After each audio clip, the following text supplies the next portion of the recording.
Everyone knows the story. A queen who told the starving poor to eat cake. A king too weak and too stupid to hold his crown. A mob of righteous peasants storming a fortress, chopping off heads and dragging France, kicking and screaming, into the modern world. Liberty, equality, fraternity. The dawn of democracy, the death of tyranny. It's a beautiful story. Clean, dramatic, morally satisfying. The kind of story that gets written into school textbooks and stays there for 200 years without anyone asking too many questions. There's just one problem. It isn't true. Or rather, it's about 10% of the truth, wrapped around 90% of comfortable mythology. Because here's what the textbooks don't tell you. The French Revolution was not born on the streets of Paris. It was not sparked by a philosophical awakening. It was not the inevitable triumph of Enlightenment ideas over feudal darkness. It was not even, at its core, a political event. The French Revolution was a financial collapse, pure and simple. It was the end result of nearly a century of catastrophic fiscal mismanagement, of wars nobody could afford, loans that could never be repaid, a tax system so corrupt and so rigged that it was designed from the ground up to protect the people who needed protection least. It was the product of Swiss bankers, volcanic eruptions, a secret trade deal with Britain that gutted French manufacturing, and a war in America that France paid for in full and never got a centime back. And the people who made those decisions, the ministers, the bankers, the nobles who blocked every attempt at reform, they walked away. Most of them kept their estates, kept their wealth, kept their privileges, while the people who paid the price stood in breadlines, buried their children, and finally, in fury and desperation, decided they had nothing left to lose. That is the story we're going to tell today. And by the time we're done, you will never look at the French Revolution the same way again. Let's start with the myth itself, because it's important to understand exactly how deep it goes. The version most people carry in their heads goes something like this. France in the 1780s was a country drowning in aristocratic excess. Marie Antoinette was spending fortunes on dresses and diamonds at Versailles while peasants starved in the streets. The intellectuals, Voltaire, Rousseau, the encyclopédistes, had spent decades planting the seeds of revolutionary thought. And when conditions became intolerable, the people rose up, inspired by the ideals of liberty and equality, overthrew a corrupt monarchy, and changed the course of human history. It's not that this version is completely wrong. The excess was real. The intellectual ferment was real. The starvation was real. But as an explanation for why the revolution happened, it fails almost entirely. Because if oppression and inequality were enough to cause revolutions, France would have exploded 100 years earlier. The peasantry had been crushed under the weight of the taille, the gabelle, the corvée, layers upon layers of taxation and obligation for generations. The gap between the nobility and the commoners wasn't new in 1789. It was centuries old. And Rousseau, Voltaire, their books had been circulating for decades. The Social Contract was published in 1762. If ideas alone were sufficient to topple monarchies, France should have been in flames by 1770. So what changed? What turned a chronic, grinding injustice into an acute, explosive catastrophe in 1789 specifically? The answer is money, or more precisely, the complete and total absence of it. Here is a number that should stop you cold.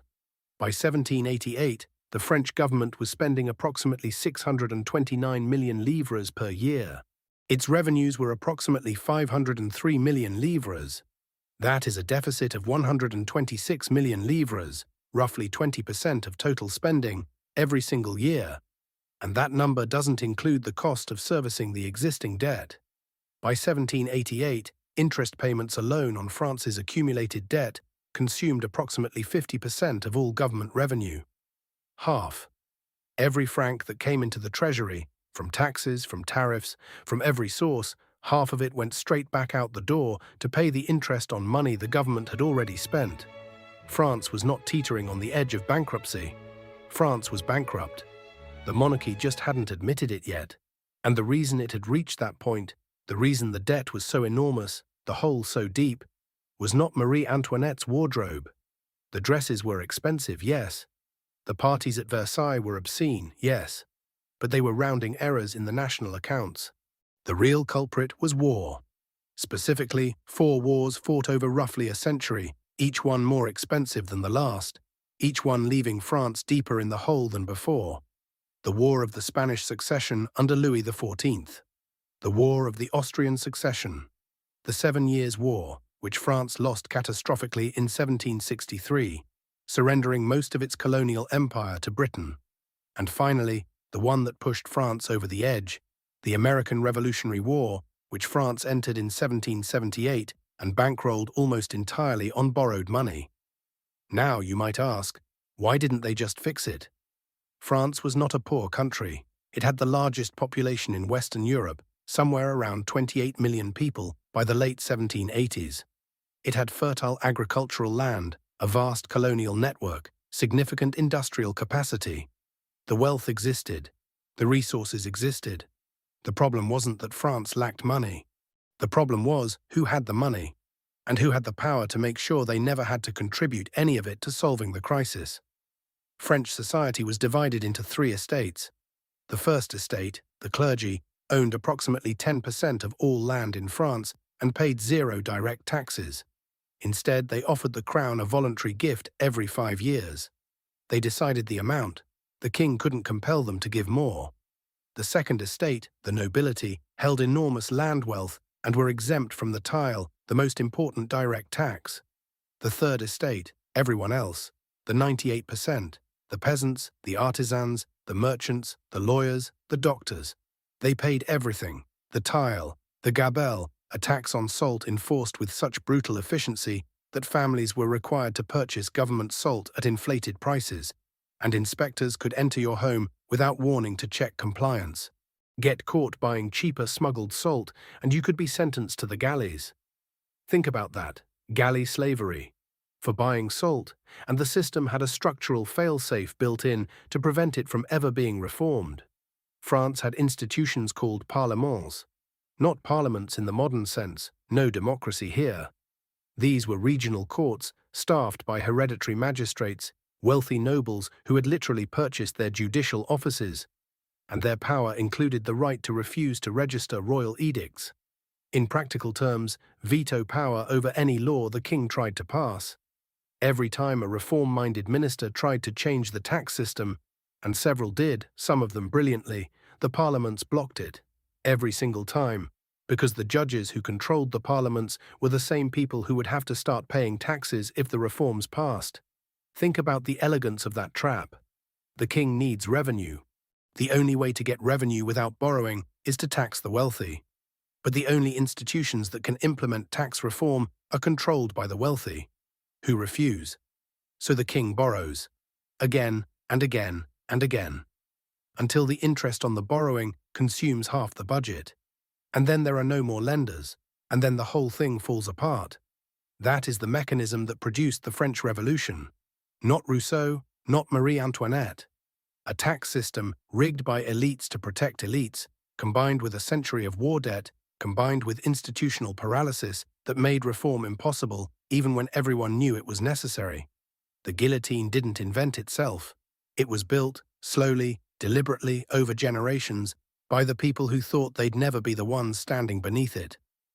But the financial rot, as deep as it ran, still wasn't enough on its own to produce revolution in 1789. There had to be a trigger. Several triggers, actually, all hitting within a narrow window of time, compounding each other, overwhelming whatever remained of the system's capacity to absorb shocks. In June of 1783, a volcano called Laki erupted in Iceland. It was one of the largest volcanic events in recorded history. For 8 months, it pumped an estimated 120 million tons of sulfur dioxide into the atmosphere. The consequences for European weather were severe and immediate. The summer of 1783 was marked by a toxic haze across the continent. Livestock died, crops failed. The following winters were brutal. By 1788, France experienced one of the worst agricultural disasters in living memory. A scorching drought destroyed the grain harvest. Then, in July 1788, a series of catastrophic hailstorms destroyed what remained of the harvest across huge swaths of the country. The result, bread prices exploded. In Paris in the spring of 1789, the price of a 4-pound loaf of bread, a laborer's daily staple, rose to the equivalent of roughly 80 to 90% of an average worker's daily wage. Let that land for a moment. A family trying to survive on bread was spending nearly everything they earned just to eat. There was nothing left for rent, nothing for firewood, nothing for clothing. People were not hungry, people were starving, and they were watching it happen while the nobility feasted at Versailles and the church collected its tithe and the parliaments blocked every attempt at reform, and the king's government announced that it was, yet again, out of money. That is the world that exploded in 1789. Not a world fired up by philosophy, a world pushed past the edge of endurance by debt, by climate disaster, by a tax system that was a machine for extracting everything from the people who had nothing and shielding everyone who had everything. Now let's follow the money all the way down. The year is 1778. France has just signed a formal alliance with the United States of America, then a loose confederation of 13 colonies in active revolt against the British Crown. This was not idealism. This was not Lafayette reading Rousseau and deciding to fight for liberty. This was cold, calculated geopolitical revenge. 15 years earlier, in 1763, France had been humiliated in the 7 Years' War. It lost Canada. It lost most of its possessions in India. It lost the Ohio Valley. It watched Britain emerge as the undisputed master of global colonial trade. The French ruling class didn't forget. They burned with it. When the American colonies rebelled, France saw its opening: weaken Britain, reclaim strategic advantage, settle the score. The problem, the fatal, catastrophic problem, was that France was already broke. Between 1778 and 1783, France spent approximately 1,300,000,000 livres on the American Revolutionary War. That number requires some translation. 1,300,000,000 livres was roughly equivalent to 2.5 times the French government's entire annual revenue at the time. France didn't have this money. Not even close, so it borrowed. Almost all of it. By the end of the American War in 1783, France had borrowed enough to push its annual interest payments to somewhere between 250 and 300 million livres per year, against total revenues of roughly 500 million livres. And here's the part that makes it obscene. The Americans never paid France back. The loans France had extended to the Continental Congress during the war, some 35 million livres in direct loans on top of the military expenditure, were never repaid in full during the lifetime of the French monarchy. Lafayette got a statue. France got bankruptcy. In September 1786, France and Britain signed a commercial treaty known as the Eden Treaty. On paper, it looked like reasonable trade liberalization. In practice, it was a disaster of almost incalculable proportions. Britain in 1786 was in the early stages of the Industrial Revolution. Its textile mills, its metalworks, its pottery manufacturers were producing goods of higher quality at lower prices than their French equivalents. When the tariff barriers came down, British manufactured goods flooded into France. French manufacturers, particularly in the textile regions of Normandy, Picardy, and the Languedoc, found themselves suddenly unable to compete. Mills shut down, workshops closed, thousands of workers were thrown into unemployment almost overnight. Contemporary French estimates suggested that the treaty cost French industry somewhere between 44,000 and 100,000 jobs in the first 2 years alone. And this happened in 1787 and 1788, precisely as the agricultural crisis was building, precisely as bread prices were beginning to rise. Now we come to the act of financial deception that sits at the center of this entire story. In February 1781, Jacques Necker, Louis XVI's Director General of Finance, a Swiss banker of extraordinary intelligence and influence, published a document called the Compte Rendu au Roi. It purported to show the state of French royal finances to the general public for the first time in history. It showed the French royal finances as being in surplus. A modest surplus, approximately 10 million livres, but a surplus nonetheless. At a moment when France was actively fighting the American war, when it was borrowing hundreds of millions of livres, when the debt burden was already catastrophic, Necker published figures showing that everything was fine. How did he do this? By simply leaving out the inconvenient parts. Necker's calculation excluded all the war costs. He also excluded the debt service on the loans that were paying for those war costs. Together, they represented the entire reason France was bankrupt. By removing them from the calculation, Necker transformed a massive deficit into a fictional surplus. The Compte Rendu sold over 100,000 copies. The French public, starved of any information about how their taxes were being spent, devoured it. And what they learned was, the finances are fine. We can afford this war. The government is sound. This was a lie. A deliberate, calculated, technically sophisticated lie. When the truth finally came out, when Necker's successor, Charles-Alexandre de Calonne, stood before the Assembly of Notables in February 1787 and revealed that the true annual deficit was not 10 million livres in surplus, but 112 million livres in deficit. The shock was not just financial, it was psychological. The French public had been told, by the man responsible for the nation's finances, that everything was under control. They had believed it. And now they were being told that they had been lied to systematically, deliberately, for years. That is the moment when the social contract between the French government and the French people effectively died. Calonne understood the gravity of what he was revealing, and he came with a plan. His proposal was a universal land tax that would apply to everyone, including the nobility and the clergy. No exemptions, no regional carve-outs. Everyone who owned land would pay a percentage of its produce to the state. He presented it to an assembly of 144 of France's most prominent aristocrats, clergy, and magistrates. They rejected it, every single time, because the judges and nobles who controlled those institutions were the same people who would have had to start paying if the reforms passed. Calonne was dismissed. His successor tried variations of the same reforms and was blocked again. By August 1788, the French treasury was suspending payments. The government could not meet its obligations. And through all of this, the winter of 1788 to 1789 arrived. Catastrophic. The harvest failure hit its full force. Bread prices in Paris reached heights that had not been seen in living memory. In the countryside, peasants were eating grass, bark, roots. On July 11, 1789, Louis XVI dismissed Necker again.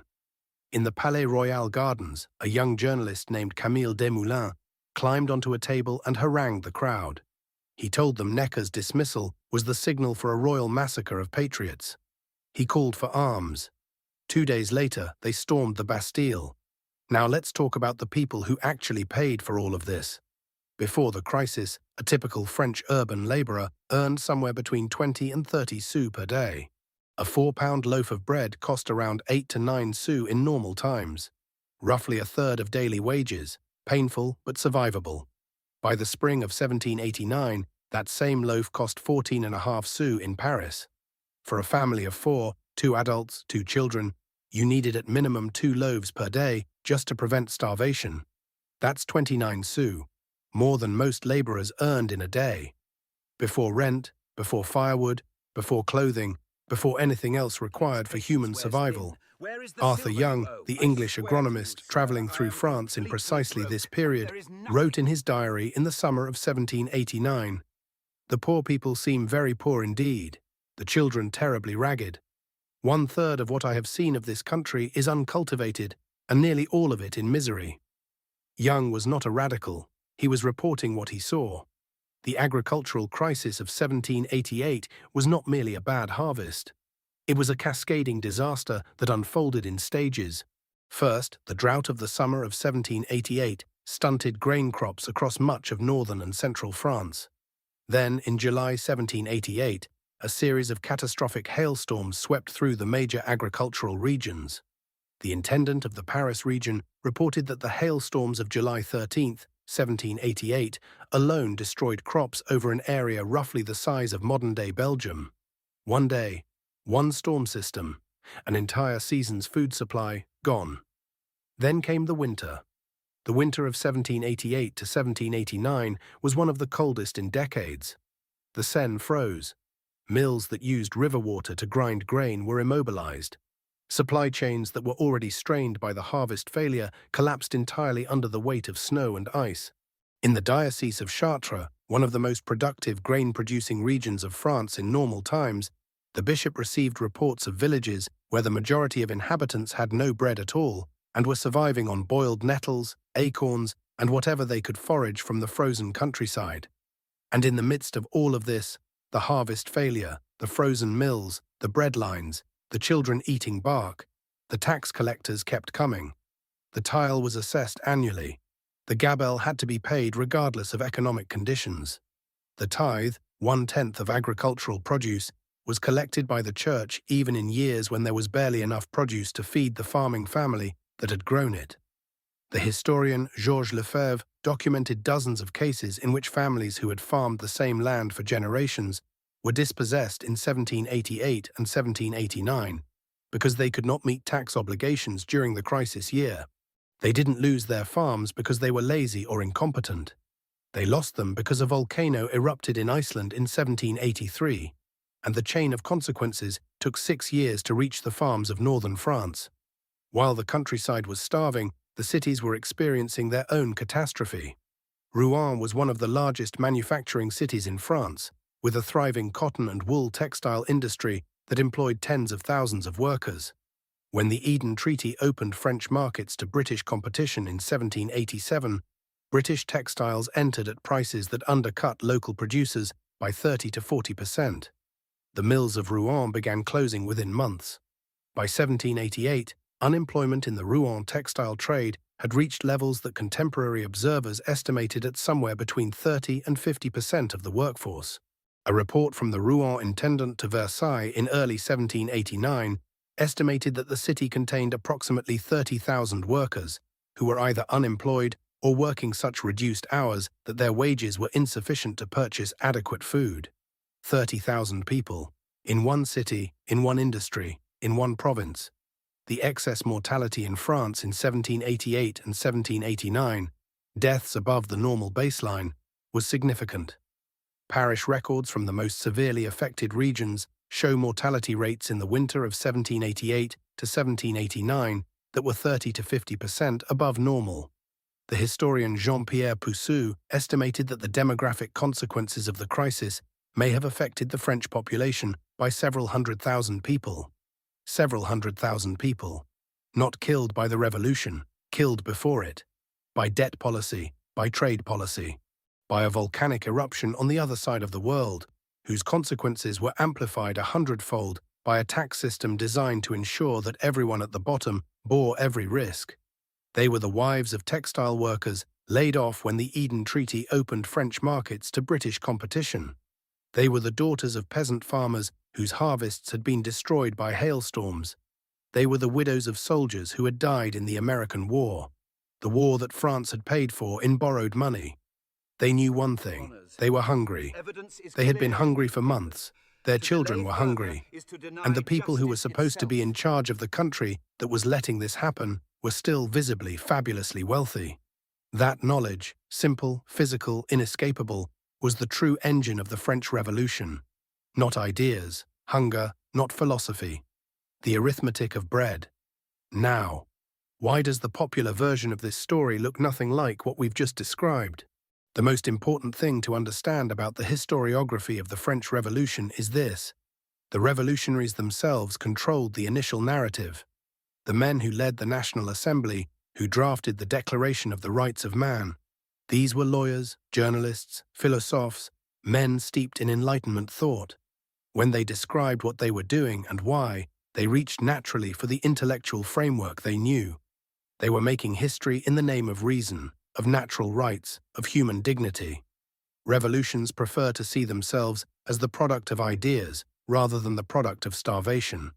The testimony of the woman in the bread line, if it was ever recorded at all, was not what survived. Then the 19th century made it worse. Jules Michelet, the great French historian, wrote a multi-volume history of the Revolution that framed the entire event as the awakening of the French people, the triumph of the human spirit over feudal oppression. Michelet was a magnificent writer. His History of the French Revolution, published between 1847 and 1853, shaped how educated Europeans thought about the revolution for generations. It was also, from a fiscal and economic standpoint, almost entirely uninterested in the financial mechanisms that actually drove the crisis. Michelet cared about ideas. He cared about the moral drama of oppression and liberation. He did not particularly care about the Compte Rendu, or the Eden Treaty, or the interest rate on French government bonds in 1788. The scholars who actually worked on the fiscal history, who sat with the Treasury archives, who reconstructed the actual numbers, produced work that was genuinely important but almost entirely inaccessible to general readers. J.F. Bosch's definitive English language study, French Finances 1770 to 1795, appeared in 1970. Joël Félix and other recent French scholars have continued to refine the picture. This work exists. It is serious. It is well-sourced. But it is not the book that gets assigned in high school history courses. It is not the book that gets summarized in the popular histories that educated non-specialists actually read. The textbooks that most people encounter, in secondary school, in introductory university courses, are not written by fiscal historians. The most widely used advanced placement European history textbook in American high schools for much of the late 20th century was A History of Western Society by Mackay, Hill, and Buckler. Its treatment of the fiscal crisis, the actual numbers, the debt-to-revenue ratio, the specifics of Necker's Compte Rendu fraud, the Eden Treaty, was minimal. A few paragraphs at most, framed as background context rather than as central causation. And there is one more reason the financial story stays buried. The idealist narrative is more useful. The story that says ideas matter, people can change history through the power of reason and the assertion of rights. This is an inspiring and politically useful story. It has been enormously valuable to reformers, to liberation movements, to advocates for human rights across 2 centuries. The fiscal narrative is much less comfortable. It says, what actually caused the revolution was a century of financial mismanagement, a tax system captured by elites to protect elites, a series of policy disasters that accumulated consequences until the system could no longer function. It says the peasants didn't revolt because they had read Rousseau. They revolted because they couldn't afford bread. This story is arguably more useful as a guide to understanding how political crises actually develop, but it is less emotionally satisfying. And institutional failure stories are harder to turn into myths, harder to teach to children, harder to invoke when you need a stirring example of human possibility. When the financial story gets marginalized, what gets lost is not just accuracy. What gets lost is the lesson, and that lesson applies directly to the world we are living in today. Let's talk about right now, not 1789, not Versailles. Right now, the world you woke up in this morning. Because everything we have traced through this story, the debt spiral, the elite tax exemptions, the institutional capture, the fraudulent accounting, the trade deals that gutted working-class incomes, the government that kept borrowing to avoid making hard choices, every single one of those mechanisms is operating today, not as metaphor, not as loose historical parallel, as literal, ongoing, documentable reality. Start with the number that should be the lead story in every newspaper, every day, and almost never is. The United States federal debt, as of 2025, stands at approximately $36 trillion. The United States government currently spends approximately $1 trillion per year on interest payments alone. For context, the entire U.S. defense budget, the largest military budget in human history, is approximately $850 billion annually. The interest on the national debt now exceeds the cost of the entire American military. Sound familiar? In 1788, France was spending approximately 50 to 60% of all government revenue on debt service. The United States is not there yet. But the trajectory is unmistakable. France didn't collapse the day its debt-to-revenue ratio crossed a threshold. It collapsed when the combination of debt burden, structural deficit, external shocks, and institutional paralysis made the existing order unsustainable all at once. The process took decades, and then it happened very fast. Now look at the tax system. The carried interest loophole allows private equity managers, people whose annual incomes routinely run into tens and hundreds of millions of dollars, to classify much of their income as capital gains, taxed at roughly 20%, rather than the top ordinary income rate of 37%. This loophole has survived decades of political discussion, multiple administrations, numerous reform proposals. Why? Because the people who benefit from it have the resources to ensure its survival. They fund campaigns, they employ lobbyists, they rotate through the revolving door between the financial industry and the regulatory agencies that are nominally supposed to oversee them. The Parlements had veto power over tax reform because wealthy nobles had purchased their positions on the court. The modern equivalent is legal, more diffuse, and arguably more durable. But the structural function is identical. The people who should pay more have captured the institutions that would make them pay more, and are using that capture to prevent reform. In 1781, Jacques Necker published fraudulent accounts showing France in surplus when it was running a massive deficit. The fraud worked for 6 years, and when the truth finally emerged, the loss of trust was catastrophic and irreversible. The Pentagon has failed its financial audit every single year since the audit process was mandated by Congress in 1990. Every year. For 3.5 decades, the Pentagon cannot account for trillions of dollars in assets and transactions. This is not classified information. It is reported annually. It generates a news cycle that lasts approximately 48 hours and then disappears. The unfunded liabilities of the U.S. federal government, the gap between promised future payments and projected future revenues, have been estimated by various analysts at anywhere from $50 trillion to over $200 trillion, depending on methodology and assumptions. When the gap between the most optimistic and most pessimistic credible estimates spans $150 trillion, the honest answer is, we don't actually know what the true fiscal position is. Necker at least had the excuse that 18th century accounting methods were genuinely primitive. We have computers. We have the entire apparatus of modern financial analysis. And we still can't, or won't, produce a clear picture of where the numbers actually stand. Between 2001 and 2011, the United States lost approximately 5.5 million manufacturing jobs. Economists David Autor, David Dorn, and Gordon Hanson documented what they called the China shock. The rapid increase in import competition following China's accession to the World Trade Organization had a devastating and long-lasting impact on American manufacturing communities. The communities that lost those jobs did not recover quickly. Many did not recover at all. The workers who were displaced found in practice that the net gains from trade were not distributed to them. They were distributed to shareholders, to consumers in the form of cheaper goods, and to the professional class that benefited from a more globalized economy. The Eden Treaty was signed by French diplomats who understood trade theory. The workers in the textile mills of Rouen did not have a seat at the table. 230 years later, the dynamic is recognizable. The Gallup organization has tracked American confidence in major institutions for decades. Confidence in Congress has hovered in the single digits to low teens for most of the last decade.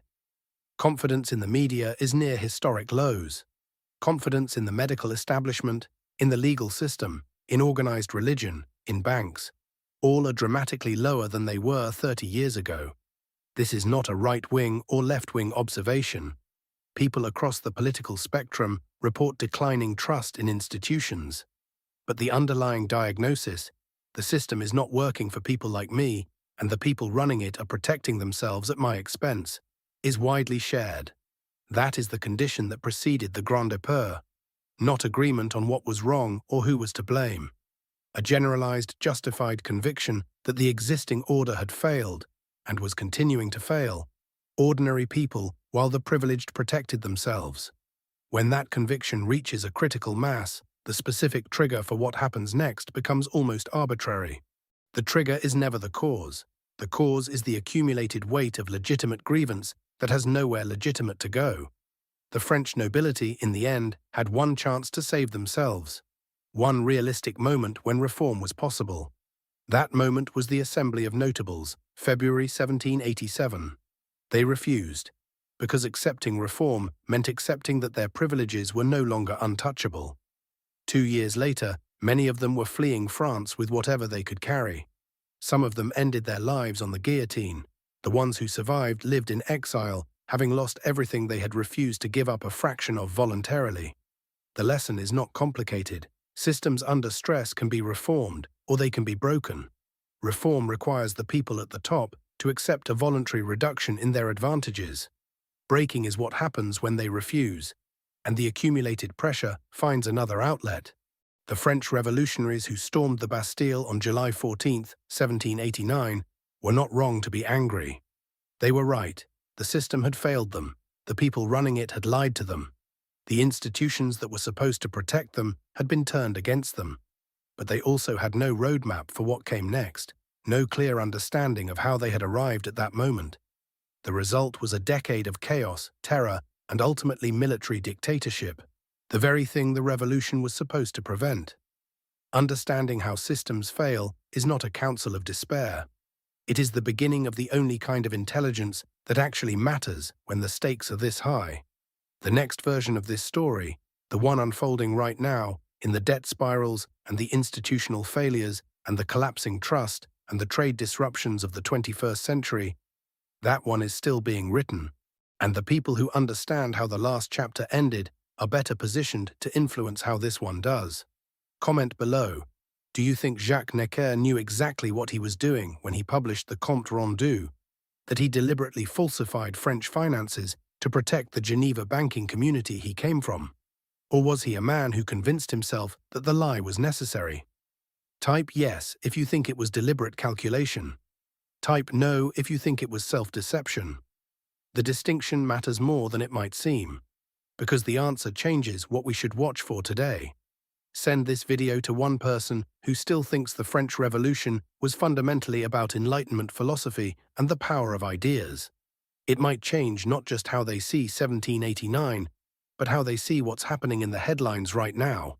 Next week, I'm going to show you an internal memorandum from the British Treasury, dated 1931, a document that proves that the officials managing the gold standard crisis knew, months before the public collapse, that the system was unsustainable. They knew.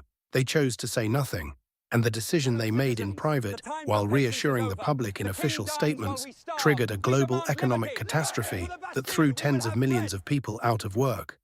The document exists, the names are on it, and the pattern it reveals will look very familiar.